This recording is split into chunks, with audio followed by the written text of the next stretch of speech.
Hi, shalom, friends. After World War One, the economy in Europe was completely shot. People had to basically renew themselves. And of course, in the spiritual world, one of the first things that they tried to do was reinstate the yeshivot, which is a higher institute for people to study Torah. Simply put, there was not enough resources to support a full-time yeshiva. So many of the great deans of academies traveled actually to America and to other places in Europe, which were not adversely affected by the war, to raise money. So there was one very esteemed Rosh Yeshiva, head of a school, who lived in Lithuania, and essentially he wanted to renew the school, and he heard that a former student actually that had immigrated from Lithuania to England made it well, and he was now a philanthropist. So he travels to London, and when the former yeshiva student hears that this esteemed rabbi is there, he invites him to his home, and obviously he knows he's going to be asked to contribute. Soon as the doorbell rings, the host runs to the door, gives a very warm welcome. Shalom Aleichem, great rabbi. Please come into the study. I have some refreshments, and I'll be happy to assist. The Rosh Yeshiva took a quick look at the neighborhood and realized what a beautiful neighborhood it was. And as he's walking in the hallway, he notices one or two pictures. So he mentions to the host, "You have a lovely home. Before we sit down, would you maybe care to show it to me?" Well, the host was happy to do so, but a little perplexed because he knew that the rabbi was not into homes at all. And the rabbi essentially came to collect money, and he's happy to give. But he indulged him. He took him to the third floor, and they look at the bedrooms, very tastefully furnished. And then on the second floor, the main floor, there's the kitchen, very large and well-stocked refrigerator and so on. He takes them to the basement. They even had a garage. And all during this time, the rabbi is very attentive how pretty the decorations are and how tasteful everything looks, and wow, this is beautiful. And of course, all of this is making the host more and more confused. What does he want? He came to go check out the beauty of the house. They sit down, and they have some refreshments. And the Rabbi says, before I make my pitch, so to speak, let me share with you a Torah thought. Of course, this former yeshiva student was waiting for that.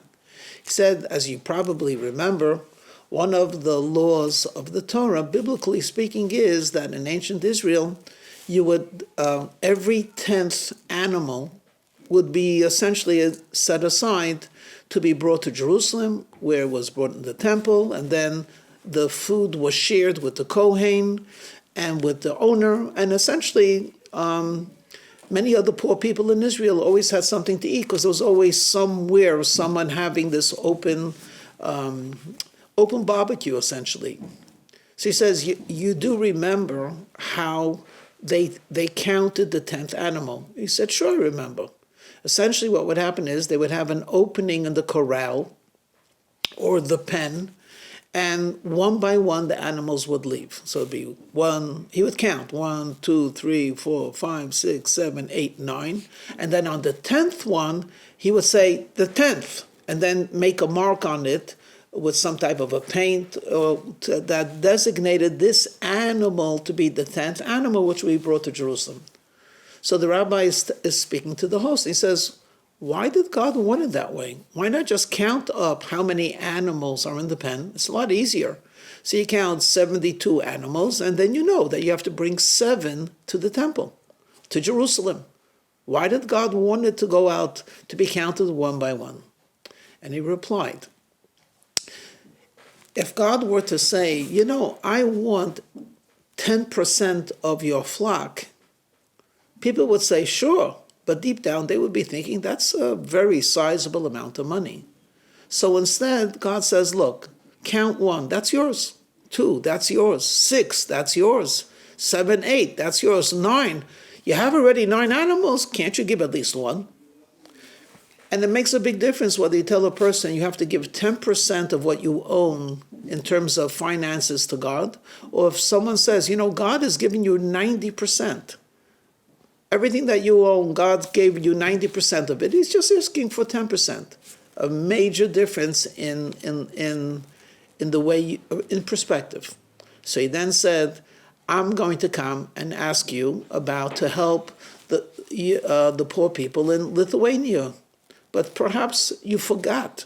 You forgot how small the houses are in our shtetl. Perhaps you forgot how little assets they have. So I just wanted to remind you, look, you have 3 floors of beautiful furnishings, and you have a garage to boot. So now when I'm going to ask you to be generous, realize the tremendous blessings that you possess. Now, why do I tell the story now? Because we're in the middle of a pandemic, and there have been many people that have been sick, and there have been many people that have died. And those that are sick, many of them are recovering, and it's a process. It's not easy.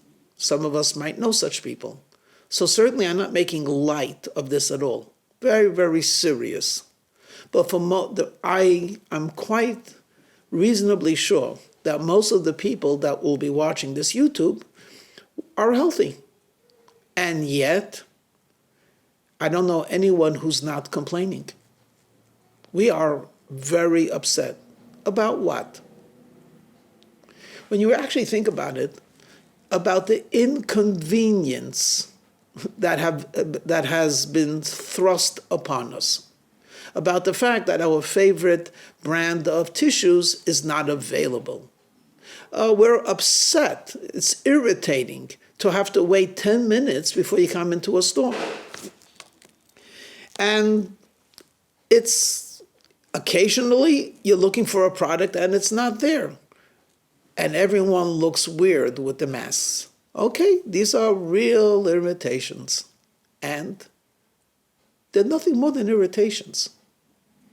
One of the jokes that have been sent out is you see 2 women in their yards talking over the fence. And one of them says, Martha, I am really homesick. And Martha says, Bertha, how can you be homesick? You're home. And she says, that's exactly it. I'm sick of my home. I want to get out. So we could smile. I smiled. I thought it was cute. And after one moment, I was thinking, what? Homesick? Sick of being home? Sick of having shelter? Frustrated that you have electricity and running water? You're really upset that you have enough food? That you have clean laundry? That you have access to entertainment in your home? You have access to wisdom in your easy chair? You have books to read? I mean, how upset are you really? You're homesick? I remember clearly, when you read some of the stories of people that had to run away from home based on war or something like that. I recall that there was one family of 2 kids, they ran, was in World War I. They were running, I forget, either from the Germans or from someone else. And for basically, they had to leave their home, and they only had their clothes on their back, and some food that the wife had the foresight to put into a bag because she was with 2 kids. And essentially, for 2 days, they slept on the side of the road, together with hundreds of other people. And on the 3rd day, you could understand they're hungry, they're tired, they're dirty. They come to a field where they notice a shed, and they run towards the shed. The shed was, one of these small sheds that had a rake, a shovel, and they obviously used to store manure there. But when they came into the shed, they were so happy. They were going to sleep under a roof, probably not bigger than a doghouse. And this family that had a home suddenly realized how wonderful it is to sleep with a roof above you, surrounded by walls, no matter how bad it smells. So how many of us are homesick? Okay. So then, what should we do? Well, for one thing, in English, there's an expression, count your blessings. Why don't you go through the home and write down on a piece of paper the big blessings and then the smaller blessings. And then when you finish with the blessings of the house and the electricity, talk about the beds. When you finish with the beds, talk about the fact that you have covers and pillows. Then you could talk about the bed covers and the sheets and the pillows. And you could talk about washing them. And then you could go from house to house. When you go into the toilet, you could notice that you have that it flushes. You could talk about you have towels. You could talk about you have reading material. I mean, come on. Do I have to actually tell you that you could find blessing in one room of your home? Okay. It's not going to solve the problem. It's just going to put it in a different perspective. So what's really bothering us? If it's only inconvenience and a foreboding of what will be in the future, what's really bothering us? Well, I can't answer that question for all. I could offer one answer from one person. What's really bothering us is that we have everything and it's just not doing it. There's no shortage of food in America. There's no shortage of entertainment. There are movie theaters and operas, and it's closed.